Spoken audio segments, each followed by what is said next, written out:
గౌరవనీయ ఉప ముఖ్యమంత్రి పవన్ కళ్యాణ్ గారు నిన్న జరిగినటువంటి ఒక సమీక్షా సమావేశంలోనో లేకపోతే పత్రికా విలేకరులతోనో అన్నట్టుగా వచ్చినటువంటి ఒక గొప్ప మాట, పులికాట్ సరస్సులో ఫ్లెమింగో పక్షులకు శాశ్వతంగా స్థిర నివాసం ఏర్పాటు చేసే విధంగా ఎకో టూరిజాన్ని అభివృద్ధి చెయ్యాలా అని పాపం ఆయన చాలా గొప్పగా చెప్పటం జరిగింది. ఈరోజు పత్రికల్లో చాలా ప్రముఖంగా ఆ వార్త వచ్చింది. ఆయన పేరులోనే పవనము కళ్యాణము రెండూ ఉన్నాయి.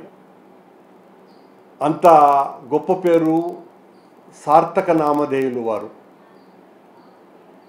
పవన్ కళ్యాణ్ గారు మీరు ఎక్కడో సైబీరియా నుంచి వందల వేల సంవత్సరాలుగా పులికాట్ సరస్సుకు వచ్చేటువంటి ఆ ఫ్లెమింగో పక్షులకు మళ్ళీ తిరిగి సైబీరియాకు పోనివ్వకుండా ఆంధ్రప్రదేశ్లో ఎకో టూరిజాన్ని డెవలప్ చేయటం కోసమని ఆ పక్షులని శాశ్వతంగా ఇక్కడే ఉంచేంతగా మీ ఆలోచనల్ని నేను మనస్ఫూర్తిగా అభినందిస్తున్నా. ఈ సందర్భంగా మీకు నా ప్రత్యేకమైనటువంటి విన్నపం కూడా ఒకటి చేస్తున్నా. బంగాళాఖాతంలో సుదూర ప్రాంతాల నుంచి సరిగ్గా వందల వేల మైళ్ళ దూరం ప్రయాణించి గోదావరి వరదలప్పుడు వరదల్లో సమయంలో గోదావరిలోకి వచ్చేటువంటి పులస చేపని కూడా మీరు శాశ్వతంగా గోదావరిలోనే ఉండేటట్టుగా స్థిర నివాసం ఏర్పరచుకునేటట్టుగా చేయవలసిందిగా మిమ్మల్ని కోరుకుంటున్నా. తద్వారా పిఠాపురం నియోజకవర్గంలో ఉన్నటువంటి ప్రజలతో సహా ఆంధ్ర రాష్ట్రంలో అందరికీ కూడా పులస చేప దొరికే విధంగా వెసులుబాటు కల్పించవలసిందిగా కోరుతున్నా.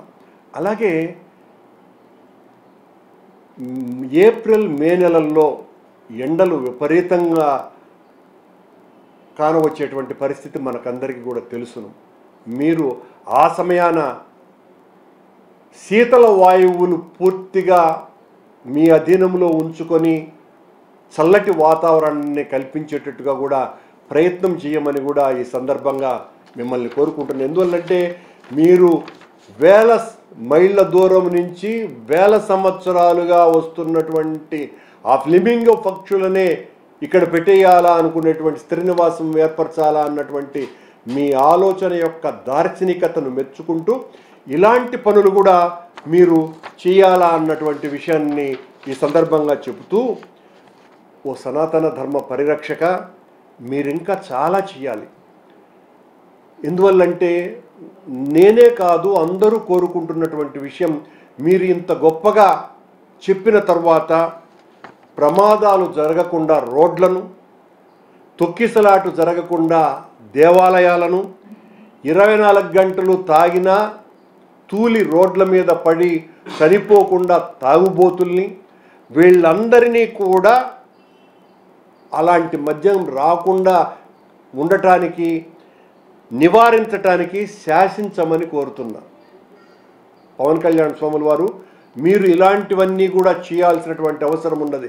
ఫ్లెమింగో పక్షులనే మీకు ఇక్కడ స్థిర నివాసం ఏర్పరచాలనుకున్నప్పుడు మీకు చేత కానటువంటి విషయం ఏదీ లేదు. చంద్రబాబు గారితో చర్చించి ప్రజలకు ఇలాంటి చందన సేవలు కూడా చేయవలసిందిగా మీకు విజ్ఞప్తి చేస్తున్నా.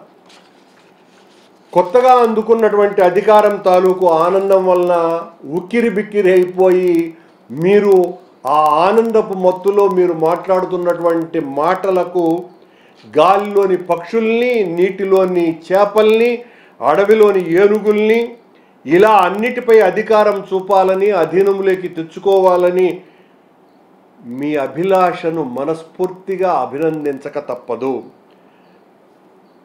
మేమెందుకు కాదనాలి? ఇంతటి మంచి పనులు మీ నుంచి మేము ఆశించటం తప్పు కూడా కాదు. సినిమాలో మీరొక్కరే 100 మందిని చెడామడా కొట్టినట్టుగా ప్రకృతిని శాసించే శక్తి, అధికారం ఉప ముఖ్యమంత్రి వర్యులైనటువంటి పవనానంద స్వాముల వారు మీకు కలగాలని ఆ దేవదేవుణ్ణి మనస్ఫూర్తిగా ప్రార్థిస్తున్నా. ఇలాంటి మంచి పనులెన్నో మీరు చేయాలా. మీ జ్ఞాన తృష్ణను, మీకున్నటువంటి ఈ అమోఘమైనటువంటి ప్రజ్ఞను చూసి లోకేష్ బాబే దిమ్మ తిరిగిపోవాలని కోరుకుంటున్నా.